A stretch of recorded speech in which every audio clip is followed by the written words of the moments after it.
everybody, this is the Drop Daily. We have a special, fun episode for you today. I'm joined by three guests, and we're going to be talking about the first night of Goose's bingo tour. There was live music, which is pretty cool, and I have a few guests here. If you're listening to the audio version, you can't see them, but Brian, who is the guy behind the Jive Goose Twitter account, Jesse, how you doing? And Becky, who is on the phone and on the way to work, but is joining us. How are you guys all doing? Great. Awesome. Very good. So thank you guys for being willing to do this. First of all, did anyone win bingo last night? Any of you or anyone that you have heard of? There were winners, but I didn't win, and I don't know anybody that won. Yeah, no winners in this household. No winners. Okay. Beck? I don't know anybody who won. I'm hoping somebody from our little Twitter group wins eventually. Yeah, I'm looking at my square and I have some, but my hands don't really work. I don't really know what to do, but I'll look at it later. I don't think I won though. So it was really cool, guys. I thought a really interesting, I was really excited just to see the experiment, but also just to see live music again. Brian, what was your overall impression of how it went and what you were expecting? I mean, I thought it was fantastic. I know a lot of people were having problems, with Live X Live. I had zero problems. Everything was smooth sailing for me. The quality was awesome. And the production quality of the event, I think was probably exceeded my expectations. The way they did the, kind of the intro with pulling the balls to introduce the production crew and whoever. I thought it was great. The venue, the space that they used, I thought was great. The layout, everything was fantastic. And to be able to see live Goose again, you can't beat it. Yeah. Two set live Goose. Yeah. Exactly. Becky, what was your impression? What was your impression of the show and kind of the setup? I was astounded by how good it was. I was a little bit nervous about the bingo, if they were going to pull the ball and then play, and then if it was going to feel a little bit choppy. And then I was a little bit confused, if we were just going to put spaces when we thought we heard cues, and to see the finished product, or at least to see night one of the product, was incredible. I had absolutely no problems. My entire stream was crystal clear. It was super impressive. One of the best streaming experiences that I've had so far in quarantine. Jesse? Yeah, I got to agree. Hats off to the band and coach and all the production people, because they just it was so well executed. They did a great job. From the camera angles to the way the game played, to actually having a legit light show. Looks like they rented some nice lights and everything for this, and it was perfect. Yeah, a lot better than I thought it was going to be honest. Yeah, I agree. So I interviewed Peter earlier this week, and I think before we started recording, he said he had been up till 4 a.m. the night before, working on this stuff. I know they've all been working hard to put it together, because it's not easy, from the tech to the music to the lyrics, even just figuring out how to pull off the bingo part. And you guys are right. It all went really well. I feel like Peter is does a lot of this stuff, but it's clear that there were lots of people involved who were doing a lot of work, which is really cool. And I think it shows how much they can just still enjoy what they're doing, because of the way that Coach pulled the cards and then put the whiteboard. He kind of showed the entire band. Everyone started to work on it, and then showed the audience. So it was really a good seam, a good segue or whatever. Yeah. I was a little worried that it would be or when I was watching it, it was are they going to get restrained, from knowing that another song is coming, or when they see him pull out a ball, are they but it seemed like they weren't really bothered by it. I don't know, Brian, did you see anything like that, or do you feel like it all flowed pretty well? I thought it flowed really well, especially the first set. Yeah, it couldn't have started any better. For me personally, from a a song selection or random ball selection on that Jive 2 Miss Drive opener. The Jive 2 Miss, probably two of my top 5 songs. And they just came out flying. I felt like and then the new song was great. The plus 15-minute jam was awesome. Yeah. That whole first set, I mean, that's, probably an instant classic. I'll be going back to that one a lot. Second set, I did start to feel the randomness of the balls in the second set. But they rolled right with it, I thought. Yeah, it seemed like it. So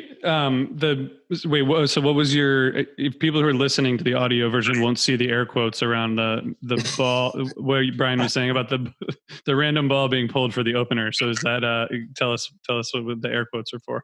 Well, Jive 2 Miss Drive coming up, that's a little suspect to me. And then also when you look at the 81 balls, out of those 81 balls, I think there's about 50 of those. Yeah, like how do we not get straight into Sally as the opening ball? That would have been funny. Yeah. So 27 original balls out of 81. So 1 out of 3 balls is an original, and we got not only 3 of those originals right out of the gate, but 3 fire songs to kick it off. It felt like a normal show. I have no problem. No problem if that was not ethical. Well, it was interesting. I mean, those are a good way to start. And the Space Jam into Jive 2, it was just a cool way to start for sure. I think I like all their original songs. So every ball I see pulled, I'm like, sweet, good song, But I just looked. If I had Jive 1 instead of Jive 2 or Jive Lee, I would have actually gotten bingo last night. So we'll have to try it again. I would have traded Jive 1 for Jive 2. Yeah. Jesse says no. Well, guys, I was surprised to see Jeff on percussion. I didn't know that they were like getting into the, so quickly becoming an official jam band by having 2 drummers. But do you guys think, what'd you guys think of that? Like, how did you like the addition? Do you think it took away, influenced the sound at all? I thought it was good. I think it was a little quiet in the mix, which I don't know if that really added or took away, but I had no complaints with it. I didn't know Jeff played percussion, so that was a nice surprise. But yeah, it was fine. It was great. I thought maybe it was going to take away from Ben a little bit, but it really didn't. Yeah. What do you guys think, Brian, Becky, about that? I don't know. I was used to seeing him on the Trio or the Goose 6 streams, so it was nice to see him. It kind of just reminds me that everyone's going through this whole thing together, and it's nice to see people combining talents and using all their resources to really make a good product and really have fun and like enjoy each other's company. I guess it kind of like showed me, I don't know, that we're all like in it together, and that then things are changing and are evolving, and just hold on. That got really corny really quick. Sorry, Jesse. You had to throw the corn in, didn't you? Yeah. I was expecting it. Yeah. I agree with that sentiment. I mean, I felt like that was a family move for sure. Mm-hmm. Yeah. And sound wise, yeah, I mean, I think Jesse's right with the mix. And I think Tweets could have been up in the mix for a lot of the night as well.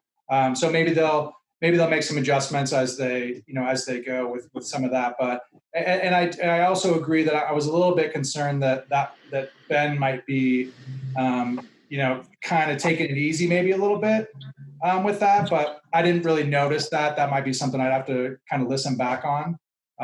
But I'm happy to have Jeff involved.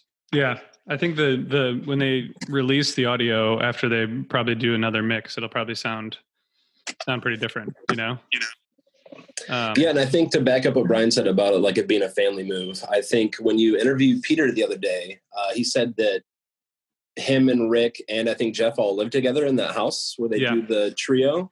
So, I mean, they probably just were like, hey, man, you want to come play with us? I mean, why not? Yeah. What was there anything surprising to you guys about how it all unfolded?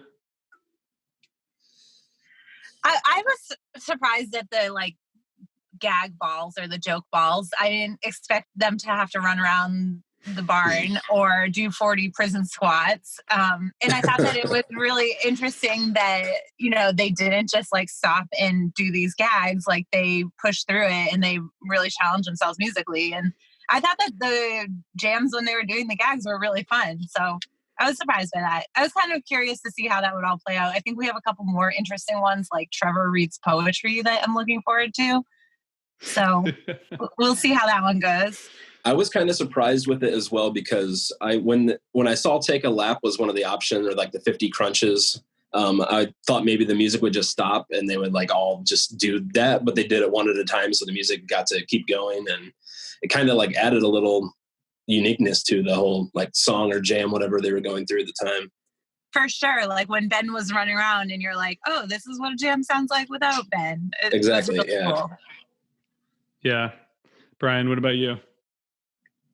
Musically, I wasn't surprised. I mean, that was what I was expecting.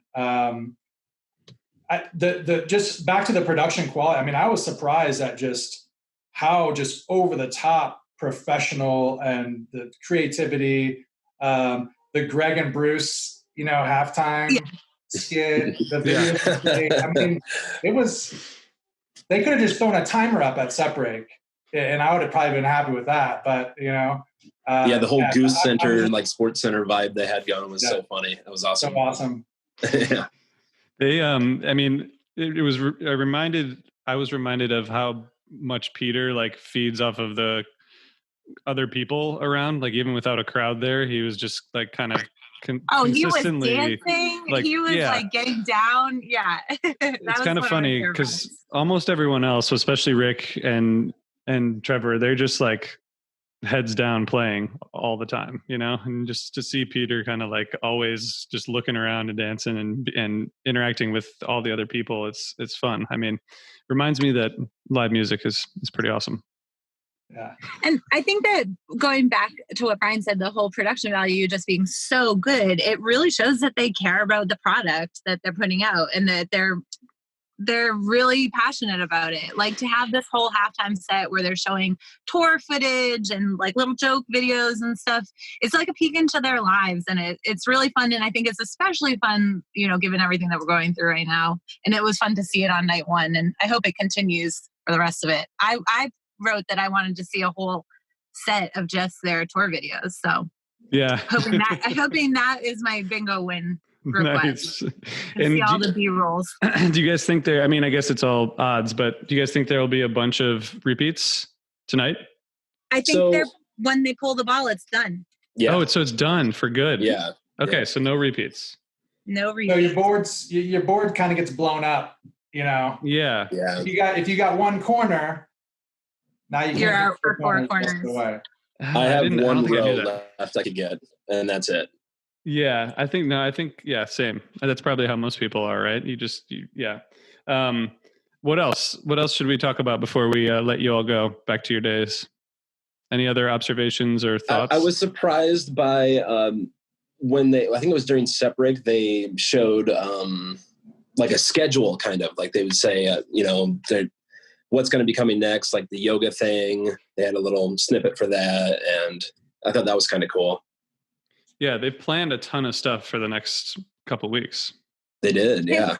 Can we get back? I know we talked really quickly about the first three being like a perfect pull for the bingo, but let's talk about how perfectly timed the Green River cover was in the second set. Like they couldn't have pulled that. I was ready for a cover. I was feeling a cover. And then they pulled it at the absolute perfect timing. And what a great cover to open or to have as the first cover for the run. It was fantastic in my opinion. And Green River to Indian River is something I think they've done before. I think, no, maybe not. I'll have to look it up. But I don't know. It was great in my opinion. Brian, have they? Green River, Indian River? That actually sounds familiar. I think they have done it before. I'll have to find it. But yeah. I mean, it's crazy to think about like going into your first live show in whatever months and having no idea what you're going to play, until 3 seconds before. It's crazy. And another thing is, I think they were really being smart going on that whole tour, opening for Pigeons and playing a whole bunch of one-set shows, but they reached a whole huge audience, and they got to tour around the whole country doing this like great thing for their band and for their future. But there was something really special about seeing a 2-set show again. I was waiting for it. I was ready for it. I mean, I have like 5 Goose shows that got rescheduled during the quarantine. And they were all 2-set shows. And that's kind of a thing I feel like with jam bands, like we deserve a 2-set show. Like if you're going to give us that 2-set show. So after months and months and months of the 1-set show, and I know they did do a 2-set show archival release, but I mean, open bingo night, have a 2-set show, just have it be blown out of the water. It was really fun. So yeah, and another 2-set show tonight.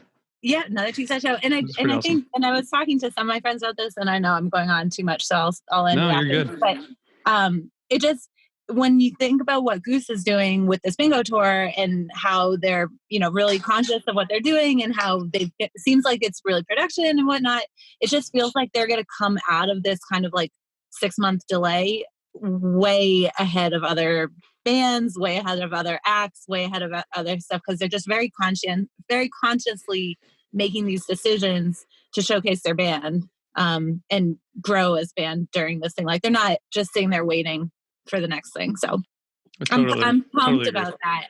I'm nervous about tickets, but I'm pumped for them. So I totally agree. I think that's exactly right.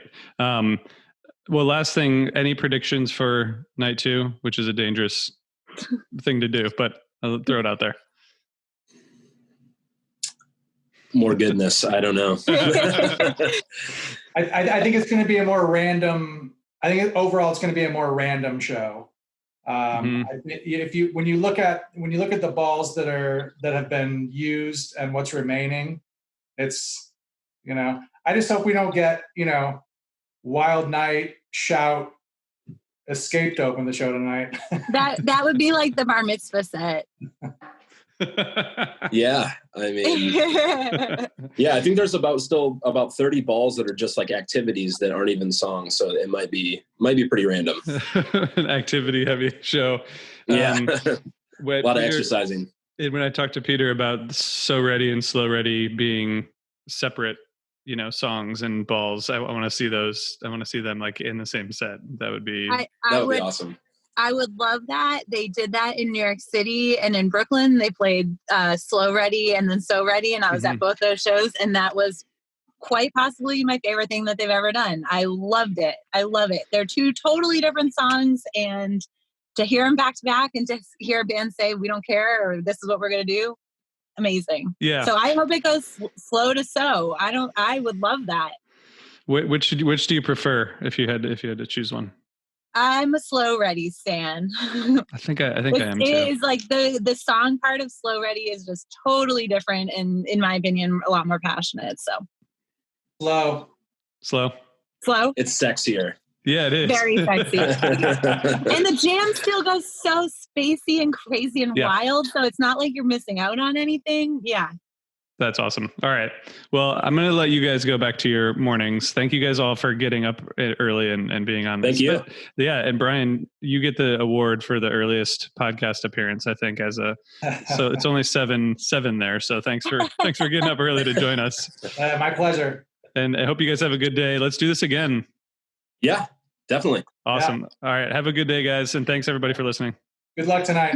Bye. Yeah, good luck, everybody. Bye.